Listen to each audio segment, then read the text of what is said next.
me forever on fire. ಈಗ ಇನ್ನೊಂದು ಪ್ರಶ್ನೆಗಳು ಕೇಳ್ಬಿಡ್ತೀನಿ ಸರ್.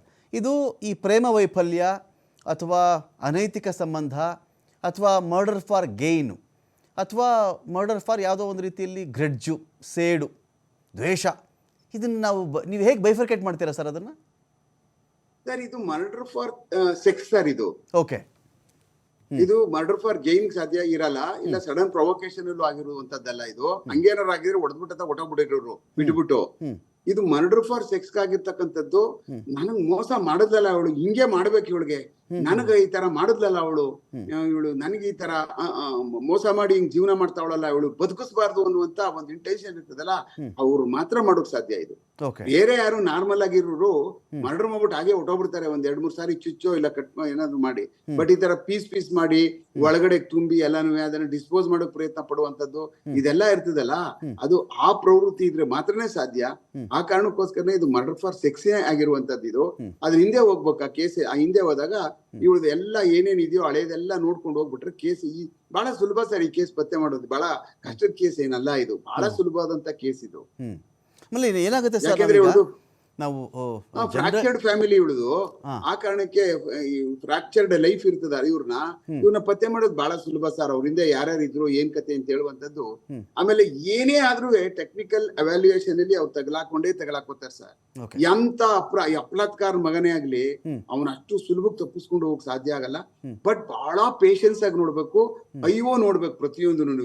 ಯಾರಿಗೋ ಒಂದ್ ರಿಪೋರ್ಟ್ ಕೊಡಯ, ಯಾರಿಗೋ ಒಂದ್ CDR ಮಾಡ್ಕೊಂಡು ತಗೊಂಡ್ಬಂದ್ ಕೊಡಯ, ಹಂಗಾಗಲ್ಲ ಈ ಕೇಸ್ಗಳು.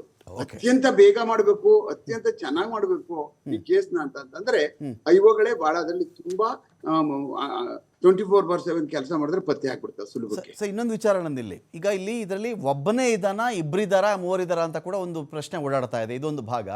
ಎರಡನೇ ಭಾಗ, CCTVಗಳು ನೀವೇ ಆಗ್ಲೇ ಹೇಳ್ತಾ ಇದ್ರಿ, ಈ CCTVಗಳ ಫುಟೇಜು ಪೊಲೀಸರ ಬಳಿ ಇದೆಯಂತೆ. ಅದು ಅಂಗಡಿ ತೊಗೊಂಡಿದ್ದಾರೋ, ಬೀದಿ ತಿರುವನ್ ತೊಗೊಂಡಿದ್ದಾರೋ ನನಗೆ ಗೊತ್ತಿಲ್ಲ. ಯಾರೋ ಒಬ್ಬ ವ್ಯಕ್ತಿ ಓಡಾಡ್ತಾ ಇದ್ದ, ಬ್ಯಾಗ್ ಹಿಡ್ಕೊಂಡಿದ್ದ, ಅವನು ಸೂಟ್ಕೇಸ್ ತಂದಿದ್ದ, ಈ ಥರದಷ್ಟು ಮಾಹಿತಿಗಳು ಕೂಡ ಇದೆ ಸರ್.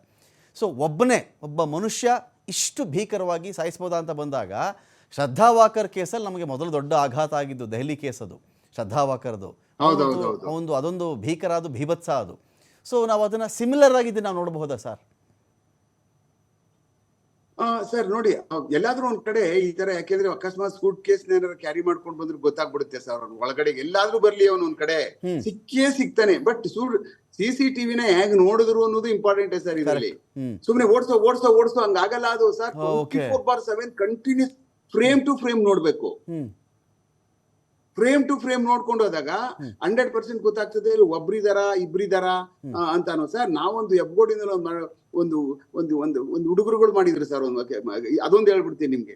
ಜಸ್ಟ್ ಅದು ಒಳಗಡೆ ಬಂದು ಲೈವ್ ಹಾಕಿ, ಲೈವ್ ಅಲ್ಲಿ ನಾವು ದುಡ್ಡು ಸಂಪಾದನೆ ಮಾಡಬೇಕು ಅಂತ ಹೇಳ್ಬಿಟ್ಟು ಅಂತ ರಾಬರಿನ ಲೈವ್ ಮಾಡೋಣ ಅಂತ ಸ್ಟೂಡೆಂಟ್ ಸರ್, ದೊಡ್ಡ ಫ್ಯಾಮಿಲಿ ಮಕ್ಕಳುಗಳವರು ಬಂದು ಒಂದು ಇದ್ರೊಳಗಡೆ ಯಾವ್ದು ಪಿಜ್ಜಾ ಹಟ್ ಒಳಗೆ ನುಗ್ಗಿ ಅವನನ್ನ ಅಟ್ಯಾಕ್ ಮಾಡ್ತಾರೆ. ಅಟ್ಯಾಕ್ ಮಾಡಿದ ತಕ್ಷಣ ಏನಾಗುತ್ತೆ, ಅವ್ರು ರಾಬರಿ ಮಾಡೋದಿರ್ತದೆ, ಕೊಲ್ಲುದಿರೋ ಅವಶ್ಯಕತೆ ಇರಲ್ಲ. ಅವ್ರು ಹಿಡ್ಕೊಳಕ್ ಬರ್ತಾನೆ, ಚುಚ್ಚಿದ ತಕ್ಷಣ ಎದೆ ಕೊಟ್ಟೋಗ್ಬಿಟ್ಟು ಸತ್ತೋಗ್ಬಿಡ್ತಾನೆ. ಅಲ್ಲಿ ಅವ್ರದ್ದು ಅವತ್ತೊಂದ್ ದಿವಸ CCTV ಇಲ್ವೇ ಇಲ್ಲ ಪಿಜ್ಜಾ ಹಟ್ ಅಲ್ಲಿ. ಸುಮ್ಮನೆ ಕ್ಯಾಮರಾಗಳಿದಾವೆ ಹೊರತು ರೆಕಾರ್ಡ್ ಆಗ್ತಾ ಇಲ್ಲ. ರೆಕಾರ್ಡ್ ಆಗೋದು 3-4 ದಿವಸ ಆಗೋಗಿದೆ, ನಿಂತೋಗಿ ಏನೋ ಪ್ರಾಬ್ಲಮ್ ಆಗ್ಬಿಟ್ಟಿದೆ ಅದು. ಕೊನೆಗೆ ನಾವು 4 ಕಿಲೋಮೀಟರ್ಸ್ ನಲ್ಲಿ ಗೊತ್ತಾಯ್ತು ಸರ್. ಅದು ಅವರು ಒಂದ್ CCTV ಒಳಗಡೆ ಅವ್ರು ಹೋಗಿದ್ದು 4 ಕಿಲೋಮೀಟರ್ ಅಲ್ಲಿ ನಮಗೆ ಗೊತ್ತಾಗಿದೆ CCTVನಲ್ಲಿ ಇವ್ರು ಹೋಗಿದ್ದವ್ರು, ಅಲ್ಲಿಗೆ ಆ ಜಾಗಕ್ಕೆ ಹೋಗಿದ್ದವ್ರು ಅಂತ ಅನ್ಬಿಟ್ಟು ಅಂತ.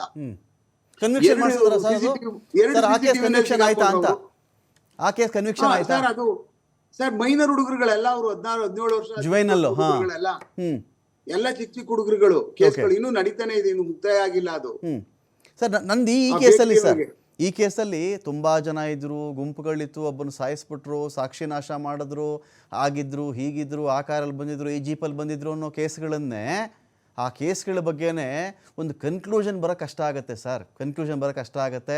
ಎಷ್ಟು ಮಟ್ಟಿಗೆ ಕನ್ವಿಕ್ಷನ್ ಆಗುತ್ತೆ ಐ ಡೋಂಟ್ ನೋ. ಸಮ್ಟೈಮ್ಸ್ ಸ್ವಲ್ಪ ಅನುಮಾನ ಕೂಡ ಬಂದುಬಿಡುತ್ತೆ ನಮಗೆ. ಅದೊಂದು ಭಾಗ ಇರಲಿ. ಇಂಥ ಕೇಸ್ಗಳಲ್ಲಿ ಯಾರೋ ಓಡಾಡ್ತಾ ಇದ್ದ, CCTV ಫುಟೇಜ್ ಆಧಾರದ ಮೇರೆಗೆ ನಾವು ಕನ್ವಿಕ್ಷನ್ಗೆ ಅವ್ನಿಗೆ ಕೊಡಿಸ್ತೀವಿ ಅಂತ ಹೇಳೋಕ್ಕಾಗತ್ತಾ? ಇವನೇ ಮರ್ಡರ್ ಮಾಡಿದವನು, ಇವನೇ ಬಂದಿದ್ದ, ಇಂಥದ್ದೇ ವೆಪನ್ ನಾವು ರಿಕವರಿ ಮಾಡ್ಕೊಂಡ್ವಿ, ಹಿಂಗೆ ಹೊಡೆದಿದ್ದ ನೀವನು, ಅವಂದೇ ಹೇಳಿಕೆ ಇದು, ನ್ಯಾಯಾಧೀಶರ ಮುಂದೆ ಕೂಡ ಕೊಡಿಸ್ತೀವಿ ನಾವು. ಇದು ಹೇಗೆ ಸರ್? ಇದು ನೋಡಿ ಸರ್, ಈ ಕೇಸ್ಗಳು ಹೇಗೆ ಅಂದ್ರೆ ತನಿಖೆ ಮಾಡುವಂತ ಕಾಲದಲ್ಲಿ ನೀವೊಬ್ಬ ಒಳ್ಳೆ ಮೇಷನಾಗಿದ್ದು ನಿಮ್ ಕೈಗೆ ಇಟ್ಗೆ ಸಿಮೆಂಟು ಮತ್ತೆ ಎಲ್ಲಿ ಏನೇನ್ ಪದಾರ್ಥಗಳು ಸಿಕ್ತಾಗ ಅದನ್ನ ಎಷ್ಟು ಚೆನ್ನಾಗಿ ನೀವು ಬಹಳ ಅದ್ಭುತವಾಗಿ ಕಟ್ತೀರಿ ಅನ್ನೋದು ಅಷ್ಟೇ ಇಂಪಾರ್ಟೆಂಟ್. ನಿಮ್ಗೆ ಎಷ್ಟು ಎಕ್ಸ್ಪೀರಿಯನ್ಸ್ ಇದೆ, ನೀವ್ ಎಷ್ಟು ಕಲ್ತಿದ್ದೀರಿ ಅದನ್ನ ಕಟ್ಟೋದಕ್ಕೆ, ಅದನ್ನ ಬಹಳ ಚೆನ್ನಾಗಿ ಯೂಸ್ ಮಾಡ್ಕೊಂಡು ಅನ್ನುವಂಥದ್ದು. ನೀವ್ ಹೇಗೆ ಅದನ್ನ ನಿಮ್ಗೆ ಒಂದೇ ಒಂದ್ ಸ್ವಲ್ಪ ಕ್ಲೂಸ್ ಇದ್ದ ತಕ್ಷಣನೇ ಅದ್ರ ಹಿಂದೆ ಹೆಂಗ್ ಬಿಡ್ತೀರಿ, ಮತ್ತೆ ಅದ್ ಬಿದ್ದಾದ್ಮೇಲೆ ಅದನ್ನ ಅವನೇ ಅಂತ ನೀವು ಕನ್ಫರ್ಮ್ ಮಾಡ್ಕೊಂಡು ಅವನ ಬೆನ್ನಿಂದ ಬಿದ್ದಾಗ ಅಲ್ಲಿಂದ ಆಚೆಗೆ ಅವ್ನು ಸಿಕ್ಕಾದ್ಮೇಲೆ ಏನೇನೆಲ್ಲಾ ಎವಿಡೆನ್ಸ್ ಬೇಕು ಈ ಕೇಸ್ಗೆ, ಅವನು ಮೊದಲು ಯಾವ ಕಾರಣಕ್ಕೂ ಅರೆಸ್ಟ್ ಮಾಡಾದ್ಮೇಲೆ ಬೇಲ್ ಮೇಲೆ ಆಚೆ ಬರ್ಬಾರ್ದು. ಅವನು ಬೇಲ್ ಆಚೆ ಬರ್ದೇ ಇರೋದಕ್ಕೆ ಅಂದ್ರೆ ನಮಗೆ ಗೊತ್ತಾಗ್ಬೇಕು 100% ಇವನು ಮಾಡಿದಾನೆ ಅನ್ನುವಂತ ಖಾತ್ರಿ ನಮ್ಗಾಗ್ಬೇಕು. ಇವನೇ ಮಾಡಿರೋದು, ಈ ಜಗತ್ತಲ್ಲಿ ಬೇರೆ ಅಕ್ಯೂಡ್ ಇಲ್ವೇ ಇಲ್ಲ ಅನ್ನುವಂತ ಖಾತ್ರಿ ನನ್ಗಾಗ್ಬೇಕು ಕೇಸಲ್ಲಿ. ಅದಾದ್ಮೇಲೆ ನೀವು ಆ ಕೇಸ್ನ ಎಷ್ಟು ಚೆನ್ನಾಗ್ ಮಾಡ್ತೀರಿ ತನಿಖೆನ, ಅವನನ್ನ ಒಳಗಡೆ ಬೇಲ್ ಆಗ್ಲಿಲ್ಲ, ಎಲ್ಲೋದ್ರು ಬೇಲ್ ಸಿಗ್ಲಿಲ್ಲ ಅವನ್ಗೆ ಅಂದ್ರೆ ನನ್ನ ಲೆಕ್ಕದಲ್ಲಿ it's ends with conviction sir. ಕೇಸ್ಗಳು ಬೇಲ್ ಹಾಕ್ಬಿಟ್ರೆ ಕನ್ವಿಕ್ಷನ್ ಕಷ್ಟ ಆಗ್ಬಿಡ್ತದೆ.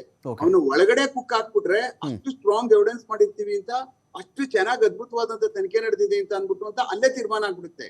ನಾವು ಸರಿಯಾಗಿ ತನಿಖೆ ಮಾಡ್ಲಿಲ್ಲ, ಮತ್ತೆ ಸರಿಯಾಗಿ ಅವ್ನ ಬೆನ್ನಿಂದ ಎಲ್ಲಾ ಸರಿಯಾದಂತ ದಾಖಲಾತಿಗಳನ್ನ ಸಂಗ್ರಹಣೆ ಮಾಡಿ ಟೆಕ್ನಿಕಲ್ ಮತ್ತೆ ಸೈಬರ್ ಎವಿಡೆನ್ಸಸ್ ನ ಸರಿಯಾದಂತ ರೀತಿನಲ್ಲಿ ಮತ್ತೆ ಯಾವ್ದು DNA ಪ್ರೊಫೈಲ್ ಗಳನ್ನ ಜೋಡಿಸ್ತಿಲ್ಲ ಅಂತಂದ್ರೆ ಈಜಾಗಿ ತಪ್ಪಿಸ್ಕೊಂಡು ಆಚೆ ಬಂದ್ಬಿಡ್ತಾನೆ ಹೊರಗಡೆ.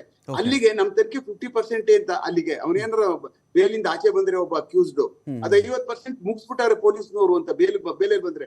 ಅವ್ನ್ ಬೇಲ್ ಆಗ್ಲಿಲ್ಲ, ಹೈಕೋರ್ಟ್ ಅಲ್ಲಿ ಬೇಲ್ ಆಗ್ಲಿಲ್ಲ ಅಂದ್ರೆ 100% ಸರಿಯಾಗಿ ಬಾಗಲಾಕವ್ರೆ ದಿಡ್ಡಿ ಬಾಗಲ ಪೊಲೀಸರು ಅಂತ. ಸುಪ್ರೀಂ ಕೋರ್ಟ್ ಹೋಗ್ಲಿ, ಅದ್ ಬೇರೆ ವಿಚಾರ. ಹೈಕೋರ್ಟ್ ಅಲ್ಲಿ ಬೇಲ್ ಆಗ್ಲಿಲ್ಲ ಅಂತಂದ್ರೆ ಅವನು ಪಕ್ಕಾ ಅಪ್ಪನ್ ಗುಟ್ಟದ್ದು ತನಿಖೆ ಮಾಡಿದ್ದಾರೆ ಅಂತ ಅರ್ಥ ಸರ್.